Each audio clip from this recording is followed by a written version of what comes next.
Donc aujourd'hui, effectivement, on a assisté au lancement de EPA2 le 3 février dernier. Donc on est sur un dépassement de la seule filière agricole. On a déjà quelques billes sur la question des aménagements paysagers, de la gestion des milieux.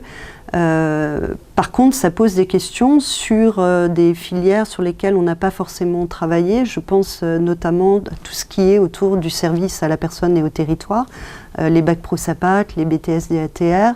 On peut penser aussi à des filières telles que technico-commerciaux ou les BTS anabiotech par exemple.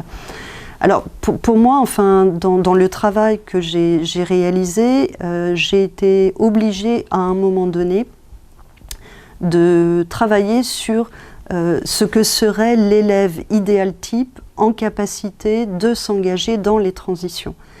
Ce que j'ai appelé la puissance d'agir dans une perspective agroécologique. Et il me semble que ce travail-là de conception collective en équipe pédagogique de ce que serait l'élève idéal type en capacité de s'engager dans les transitions est l'un des moyens pour réussir à dépasser, pour réussir à en tout cas avancer dans la formation et derrière à imaginer un parcours de formation qui effectivement cherche à atteindre cet élève-là. Après, ce qui reste extrêmement compliqué, c'est qu'on voit bien qu'on est sur des temporalités très différentes, avec d'une part des climatiques en termes de biodiversité qui sont extrêmement importantes et une accélération quelque part de ces urgences depuis 3-4 ans, et dans le même temps, sans doute une temporalité plus longue dans le changement de paradigme, dans les changements de pratiques, qu'ils soient de pratiques agricoles ou de production, ou qu'ils soient de pratiques enseignantes.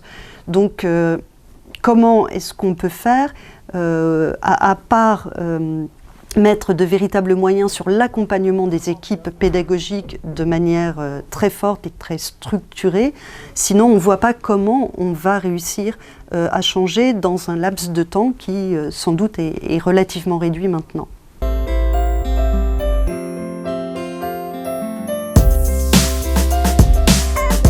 Alors par rapport à la structure conceptuelle de la situation et la manière dont on peut l'utiliser en accompagnement, il me semble que déjà nommer les difficultés des enseignants, évidemment pas de tous, hein, mais de ce qui ressort du panel, nommer et donner à voir, c'est déjà une manière d'aller réinterroger ça et derrière d'interroger les leviers qui sont utilisés par les enseignants.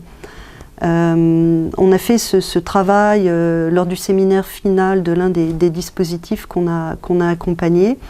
Et finalement, d'une part, c'est quelque part rassurant pour les enseignants de voir que leurs difficultés sont partagées par un certain nombre de leurs collègues, et ensuite de pouvoir aller travailler les leviers. Je pense notamment à des enseignants qui disent effectivement, moi je ne me sentais pas forcément légitime à les traiter d'agroécologie, en tout cas d'entrée de jeu.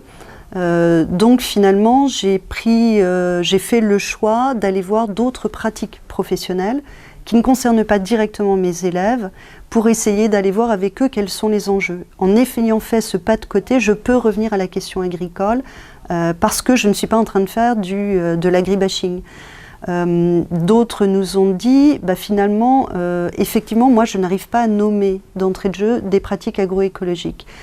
Par contre, je fais en sorte que mes élèves en côtoient un maximum et à un moment donné, avec eux, je fais le tri dans ces pratiques, celles qui relèvent plutôt du court terme et de la parcelle, celles qui relèvent plutôt du long terme, du changement de rotation, d'une reconception des systèmes dans un territoire. Et à ce moment-là, je nomme et je mets des mots sur l'agroécologie. Donc on voit que les enseignants utilisent tout un tas de subterfuges en fait pour avancer, mais ce sont des subterfuges dont on n'aurait pas idée si à un moment on ne posait pas quelles sont peut-être leurs difficultés et si on n'interrogeait pas la manière dont ils les travaillent. Cette structure conceptuelle, elle est valable pour... alors, premier point, elle est valable, en tout cas, il me semble valable pour les enseignants de Bac Pro CGEA. Ceci dit, en la mettant en discussion, on s'aperçoit qu'elle est sans doute aussi valable, y compris pour des enseignants de BTS. On retrouve souvent les mêmes problématiques, y compris des questions d'éducabilité. Mais elle est aussi valable pour les accompagnateurs.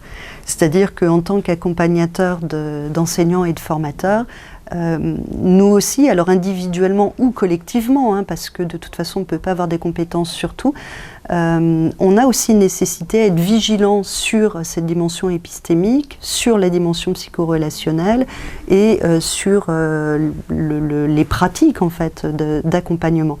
Et il me semble que quelque chose qui est au cœur de la puissance d'agir et au cœur de la structure conceptuelle, c'est aussi comment on permet à la transition agroécologique d'être désirable et comment on donne de l'appétit. Et là aussi, on a un gros travail, sans doute, en tant qu'accompagnateur, sur ce lien, en fait, avec les enseignants formateurs et sur les affects positifs qu'on peut générer, parce que ça demande du travail, ça demande de l'investissement, mais c'est aussi, quelque part, une manière de réenrichir notre travail et de réenrichir son métier d'enseignant, qui parfois peut être un peu lourd.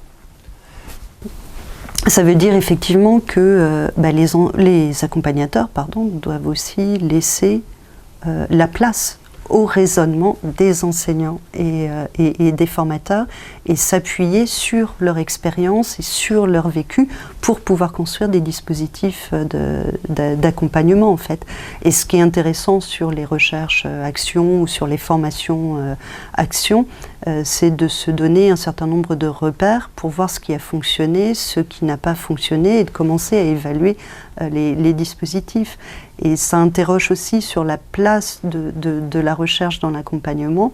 On a sans doute cru à un moment du plan Enseigner à produire autrement que la recherche, c'était de la recherche agronomique, voire un petit peu de sociologie. On voit bien au travers de cette proposition, qui n'est qu'une proposition de structure conceptuelle de la situation, que ni la sociologie ni l'agronomie à elles seules ne peuvent suffire et qu'on a aussi besoin d'aller chercher dans les sciences de l'éducation un certain nombre d'apports pour comprendre ce qui se joue pour les enseignants et pour les formateurs.